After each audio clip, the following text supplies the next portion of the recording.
Hey everyone, welcome to day 24 of the YouTube challenge. I'm going to day 100 in the car, got my hands-free link set up, headed home. Today I'm covering the top 3 things that elite athletes do not do. And this could be for you if you're an athlete. This could also be for you if you're a dad or whatever you're doing in life. It's just take this athletic mindset and bring it to you wherever.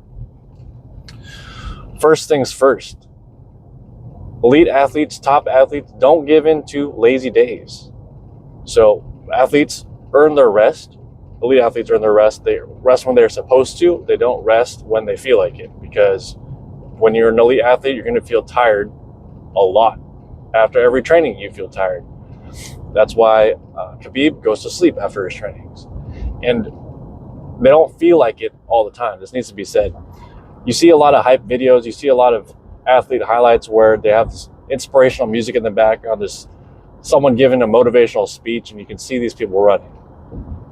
There's a really nice documentary done on Usain Bolt, and he was saying how he doesn't want there's a lot of days where he doesn't want to run, and it's almost better to be any other athlete besides a track athlete, because all he does is he runs in a straight line every day. All he does every day is he runs in a straight line. He trained 20 years to run 9 seconds in a straight line. And you're not going to feel like it every day. And that's just the fact of the matter. But the choice, whether you work out or not when you feel like it, is the difference between good and great. There are a lot of people who only work out when they feel like it. They have average results. So keep that in mind next time you guys are having a lazy day. There's a good rule I heard by someone else on an Instagram thing that said, when you're training for something, it should be about 30-30-30. 30% of the time, or 33.33% of the time, you're really going to like it. 33.333% of the time, you're going to think it's average. And 33.333% of the time, you're going to hate it. As long as you're having about a third of each of those, you're doing okay. So keep that in mind as you're training. The second thing elite athletes or top level athletes do not do is they don't allow people who hate on their dreams to be around them. If you were to come up to any kind of Olympian or Manny Pacquiao or Floyd Mayweather or Khabib or what have you, and you said, man, you suck. You aren't going to make it. You aren't going to win this fight. Guess how long you're going to hang out with those guys for? Probably not very long. If you said that to Michael Jordan or Kobe Bryant or anyone who you're trying to make fun of Kobe while in a circle, how much time do you think you're going to get in front of Kobe? Or how much time do you think you're going to get in front of Michael Jordan if all you do is kind of talk crap? They won't put up with it. And I think that as a dad or whatever you're trying to do in life, if you're trying to start a business and you're around people who are like that, like, oh, you can't do that. You can't win world championships. You can't start a business. Cut those people out. Don't talk to them. You know, if you have to talk to them, limit the time you're with them. Sometimes it's out of concern, right?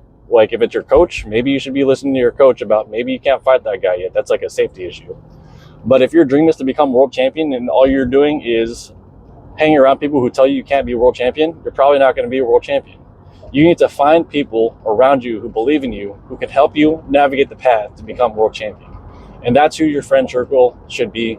That's who you should be surrounded by. It's people who can help boost you up, who can help you achieve your dreams, help you either navigate tactically how to achieve your dreams, or at least people who believe in you, who believe you can actually do it. Because, I mean, imagine yourself in that circle and you're watching this guy trying to make fun of Michael Jordan. How long do you think Michael Jordan will put up with that? About 0 seconds. About 0 seconds, I would imagine. Mike Tyson, anyone who's great. It just seems ridiculous that an elite athlete would put up with that. And they got there because of their mentality. And so I think if you want to go places, you should have that kind of level of stringency with your friends and the people around you. Don't let people outside feed you garbage about what you can and cannot do. Believe what you can do, and find mentors to help you there, find peers to help you get there, and don't take anything else. The last thing that elite athletes do not do is they do not run the same program every year. And what I mean by this is that if they did a program one year, the next year I can guarantee the coach or the athlete is going to find a way to improve the program. Now, this kind of implies something. This implies that your program or whatever program you're running has to be measured. If you don't know the exact program you were doing the last fight camp or the last training session or the last whatever you were doing, and you're not measuring results, and you're not seeing what the end result is, you're not measuring how much you're doing per day, per week, etc., then you don't know how to improve the system.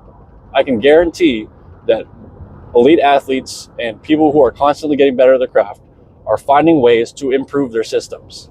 That's what I did when I was training, when I was handling my own training. Every year, every camp, every time I did a fight, I adjusted my training program to to improve my strengths or to round out my weaknesses. If you're running the same plan, I mean, if you're a world champion, maybe if you're that one person who won world championships, you don't need to adjust it too much. But even then, if you're a world champion, there's still points that got scored on you. There's still things in your training camp you should be adjusting, right? And so understand that you should be measuring and keeping track of what your training plan is and finding ways to improve it every time you go around. Every time you finish a training camp, look at the end result, look at what areas in training you need to adjust, test it, and then try it again. Test it and try it again. Same thing when I believe as I'm studying running a business, or how these people are studying businesses, it's the same thing. I tested this against this. It seemed like this did better, so we did that. Then we tested this against this, and it seemed like this did better, so we did that. It's kind of the same thing. So whatever you want to improve in your life, start recording it, look at the end result, and adjust the program to get better results. And that's what life is.